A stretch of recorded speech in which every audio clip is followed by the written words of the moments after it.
ভগবান, আপনি আমায় বাঁচান, আমার জীবনে অন্ধকার নেমে এসছে ভগবান। হে বাবা, হে সাধু বাবা, আপনি আমায় বাঁচান, আমার জীবনে অন্ধকার নেমে এসছে বাবা।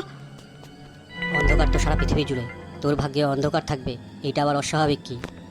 হ্যাঁ গুরুদেব, আপনি তো অন্তর্যামী গুরুদেব, আপনি তো সবই জানেন আমার জীবনের সমস্যা। সমস্যাটা শুধু তোর একার জীবনের নয় মা, সমস্যাটা সারা পৃথিবীর। সারা পৃথিবী জুড়ে ঘোর অন্ধকার নামতে চলেছে। এটা জাস্ট শুরু। তোর মধ্যে এরকম হচ্ছে, এরকম সংসারের অন্যান্য সমস্ত প্রাণীর মধ্যে এরকম ভয় তৈরি করছে। এটা একটা মহাজাগতিক খেলা, তুই বুঝবি না মা।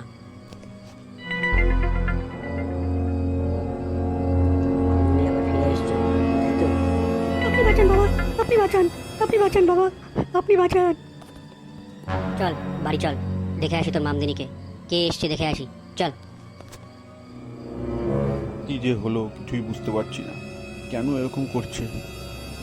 কাল সকালটা হোক, শহরের একটা বড় ডাক্তারের কাছে নিয়ে যেতে হবে। এর বোধহয় মাথাটা ঠিকঠাক কাজ করছে না। কনক কোথায় গেছে? ও কাকে ডাকতে গেছে আমায় বলো। আহা, তুমি আবার উঠে এলে কেন? তোমাকে তো শুয়ে থাকতে বললাম আমি। শরীরটা খারাপ লাগছে সেটা বুঝতে পারছো না? কনক কোথায় গেছে বল আমাকে, বল আমাকে কনক কোথায় গেছে। চলো চলো, তুমি কি একটু রেস্ট নেবে? এইভাবে থেকো না, চলো চলো, কালকেই আমি ডাক্তার দেখানোর ব্যবস্থা করছি। তুই বলবি পিসমা কোথায় গেছে? কোথায় গেছে পিসমা? কোথায় গেছে আমাকে এক্ষুনি বল, আমার জানাটা খুব দরকার। তা না হলে তোদের সবাইকে শুদ্ধ নিয়ে আমি কি করব সেটা তো জানতেও পারবি না। এটা তুমি কি করছো? এটা তুমি কি করছো? আমাকে ছেড়ে দাও। তুমি এত বড় হয়ে গেলে কি করে? তুমি কোথা থেকে এসছো? কে তুমি? তুমি তো আমার দরকার ওই বুড়িকে নিয়ে, তোকে নিয়ে আমার কোনো দরকার নেই। তুই যা, ওখানে পড়ে থাক।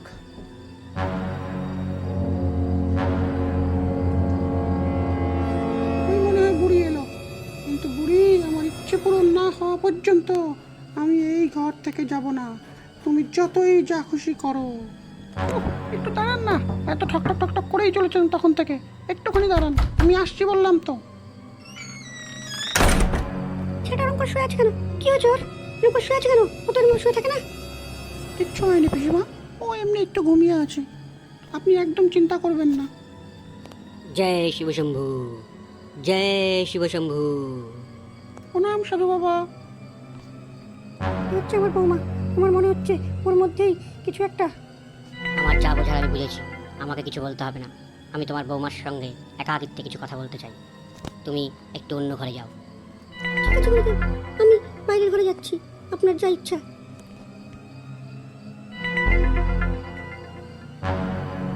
অনেক হাত জোর করা হয়েছে, এবার হাত নামা। যেই কাজের জন্য এসেছিস সেই কাজটা কি হলো?